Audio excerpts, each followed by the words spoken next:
Howdy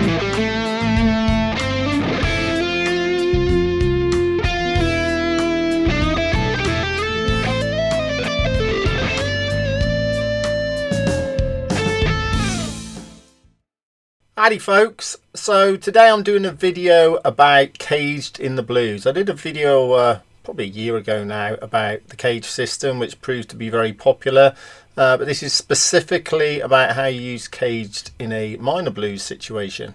So I've done a minor blues in A, so fairly standard minor blues, so we're going to go through it chord by chord and talk about what I was thinking as I was playing. So the first chord, obviously A minor, and I'm thinking about this chord here. So just an A minor bar chord at the 12th fret, okay? Now, what I'm doing is I'm thinking about that chord and I'm thinking about the pentatonic position that is associated with that chord, which is position 4. So it's like this. Okay, so that chord there is contained within the pentatonic position, right? All these notes are within that scale. Now, why is that useful? This is useful because when I'm playing that pentatonic scale, I see these notes as my chord tones. In other words, the notes I want to end phrases on. So if I've got this phrase, say for example, I'm not going to end on that note, I'm going to end on that note. I could end on that one, which is the minor third. That will sound cool as well, but it won't quite sound as strong as if I end up on that one. I mean, that's the D note. It kind of sounds like I'm going to the 4 chord, doesn't it, if you think about it? Sounds like I've moved, yeah? So seeing the chord, right, within the scale is massively helpful.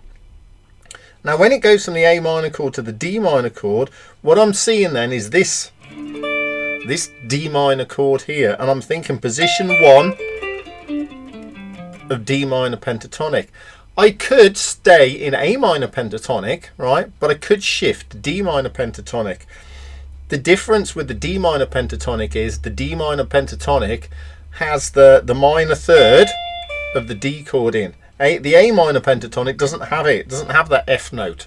So if I stay with A minor pentatonic, I won't be playing the minor third of the D chord. Okay, so I'm going to kind of miss out quite an important note. So by playing D minor pentatonic, I get to play that minor third of the D chord, and therefore when I'm playing over D, it sounds more D-ish, if you like. Is that a word? D-ish? Who knows? So I'm thinking, you know, lines like that.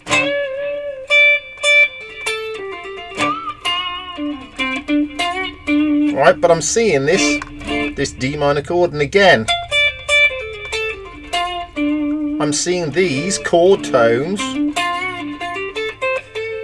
within this scale, right? I'm not landing on notes that aren't in the chord. I'm landing on these notes. When I say landing on, I'm finishing phrases on these notes.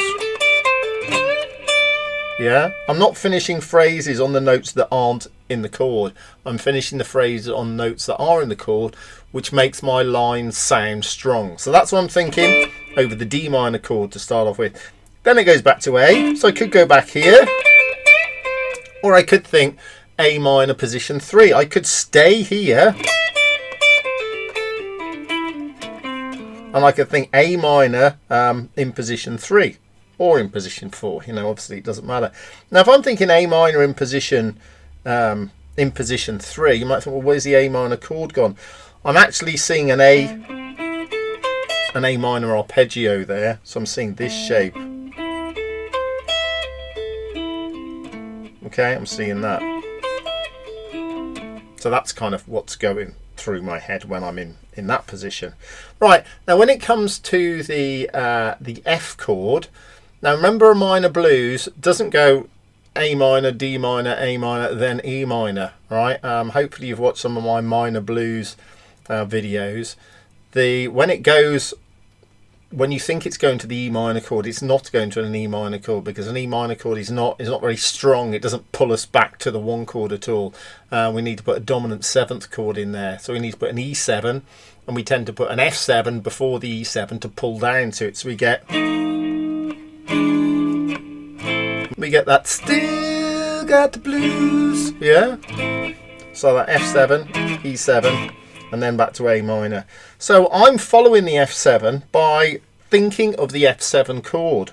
I'm just thinking of an F chord, really. I'm thinking of this chord here, yeah? So I'm thinking major 3rd to the root there, out of this chord. And I think I did something like that. I walked up the F major scale, really. So I'm thinking something in the F note, the 2, minor 3rd, 3. And then it goes to E7, so I'm seeing this chord.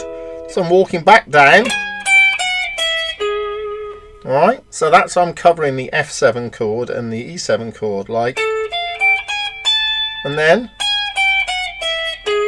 I know I've got to get back to A, so I'm thinking something like a little chromatic line to take me back to A again. And that was kind of my thinking across the first 12 bars. And then I'm finishing on that note. I'm bending up to an A note there, and then and then I'm starting the second 12 bars on there. If I go down here, for example, if I'm A minor here, I'm thinking position 1 A minor pentatonic. I'm seeing this A minor chord. Yeah. Again, so I'm finishing phrases that I do there on one of these notes, right? Because they're chord tones.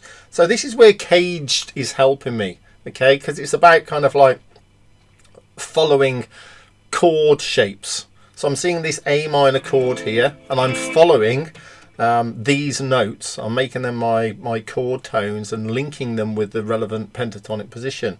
Or I could do it here, seeing that A minor chord, D minor. I could see this D minor chord, position 1 of the D minor pentatonic scale. I could see this D minor chord here, and I could play position 4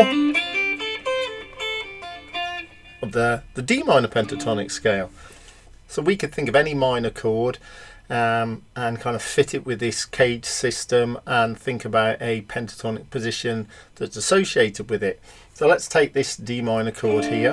If we slid it up here, it would be A minor, because this is an A note, right? And I'm thinking, what pentatonic position is under my fingers for A minor? Well, it's position 2.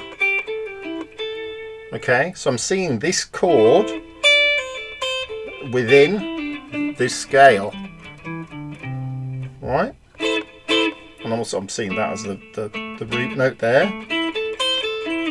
Alright, so that's given me like an A minor arpeggio. So when I'm doing lines in position 2, I'm going to come back to these notes that are in the chord, yeah? The issue with doing minor stuff in CAGED is it's not very applicable to C minor and G minor, because you can't do a C minor and G minor open chord very easily. So it's more applicable to the E minor, the A minor and the D minor chords. So you're kind of fitting your CAGED system in minor around those 3 chords really, rather than the 5 CAGED chords. At least that's the way I think of it. So you're thinking of this D minor chord, right, which you could use a minor there, you could use it as E minor there, right? You're thinking of the E minor shaped chord, A minor there, D minor there, and then the A minor shaped chord, D minor there, A minor there, E minor there, right? And then building pentatonic positions around those. So around the E minor shaped chord is position 1, around the A minor shaped chord you've got position 4, and around the D minor shaped chord you've got position 2. All right, so this is part of the CAGED system, associating not only chords and chord tones with where you are in the solo, but also associating those pentatonic positions. So have fun with that. Don't forget to subscribe, like, you know, all helps supporting the channel, really trying to get this to grow. So please remember to subscribe. That's really, really important, and catch you next time.